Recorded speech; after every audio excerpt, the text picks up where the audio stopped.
بسم اللہ الرحمن الرحیم۔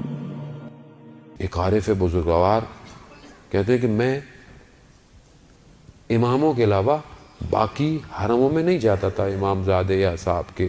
میں سمجھتا تھا صرف فیض جو ہے وہ ائمہ کے حرم سے ہی ملتا ہے. وہ ایک دن کہتا ہے میں مدائن کی طرف وہ جو کسرا کا وہ جو قلعہ تھا وہاں دیکھنے چلے گئے تو جا کر رکے تو حضرت سلیمان فارسی کی قبر جو تھی وہ قریب میں تھی. اب جب وہاں پہنچ گئے، ہدف وہ نہیں تھا لیکن پہنچ گئے تو چلیں 2 رکعت نماز پڑھ لیں. وہ کہتا ہے خود حضرت سلیمان فارسی نے ہمارا استقبال کیا، خود وہ وجود ظاہر ہوا اور ایسا تھا کہ اس میں کوئی بھی نقطہ کسی عیب کا ہمیں نظر نہیں آ رہا تھا، اور وہ وجود اتنا پاک تھا کہ اس نے ہمارے وجود کو ہلا دیا. کیسے نہ ہلاتا؟ سلمان و منا اہل بیت، سلمان ہم اہل بیت میں سے تھا. کہاں پہنچا دیا حضرت سلمان کو کہ آج بھی ان کا وجود دے رہا ہے. علامہ طباطبائی کہ آپ کی صلوات ان کے درجات میں اضافہ فرمائے. اللہم صلی علی محمد. خوب موضوع ذہن میں رکھیے گا، مانوی ہجرت. علامہ طباطبائی کے بھائی حسن طباطبائی، حسن الہی طباطبائی، وہ بھی آیت اللہ قاضی کے شاگرد تھے. تو انہوں نے شاگرد سے پوچھوایا کہ استاد سے پوچھو کہ یہ جو حضرت سلیمان نبی جو تھے، یہ جو پرواز کرتے تھے اپنی پوری کیبنٹ کو لے کے، یہ مادی تھا یا مانوی تھا؟ یعنی صرف روحانی تھی یعنی کوئی مادی فیکٹر بھی تھا؟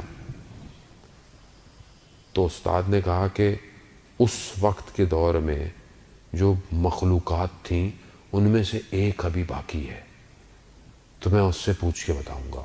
وہ شاگرد کہتا ہے کہ ہم ساتھ ساتھ چلے پہاڑوں میں، وادیوں میں کہیں، تو دیکھا کہ ایک عجیب سی مخلوقات آئی، اور استاد نے کہہ رہا پتہ نہیں کس زبان میں گفتگو کی. پھر واپس آئے، کہا کہ میں نے اس سے پوچھا، یہ اس وقت موجود تھا. اس نے کہا کہ پروردگار نے ہوا کو حضرت سلیمان کے لیے تسخیر کیا ہوا تھا، ہوا کنٹرول میں تھی، اسی لیے اس ہوا کے کنٹرول کے ساتھ وہ اس ہوا پر پرواز کرتے تھے. عالم دین ہے، اور یہی تو تھا آیت اللہ قاضی کا دعویٰ کہ میں وہ سوالات جانتا ہوں جو ظہور کے وقت امام زمانہ سے کیے جائیں گے. مانوی پرواز ہے. میں کتنی پرواز کرتا ہوں مانوی؟ کتنی لیئرز لگی ہوئی ہیں جن کو میں بریک کر رہا ہوں، جو میری رکاوٹ ہیں. میں خود مسئلہ ہوں عزیزان محترم. اپنے رزق کے لیے میں خود رکاوٹ ہوں، اپنے معاملات کے لیے میں خود رکاوٹ ہوں، اپنی اولاد کی تربیت کے لیے میں خود رکاوٹ ہوں، اپنے گھر میں اخلاق کے لیے خود میں رکاوٹ ہوں. کب میں اپنی صفائی کروں گا؟ کیسے کریں؟ مولانا صاحب نمازیں تو پڑھتے ہیں، روزے بھی رکھتے ہیں، یہ بھی کرتے ہیں، وہ بھی کرتے ہیں، کیا کریں؟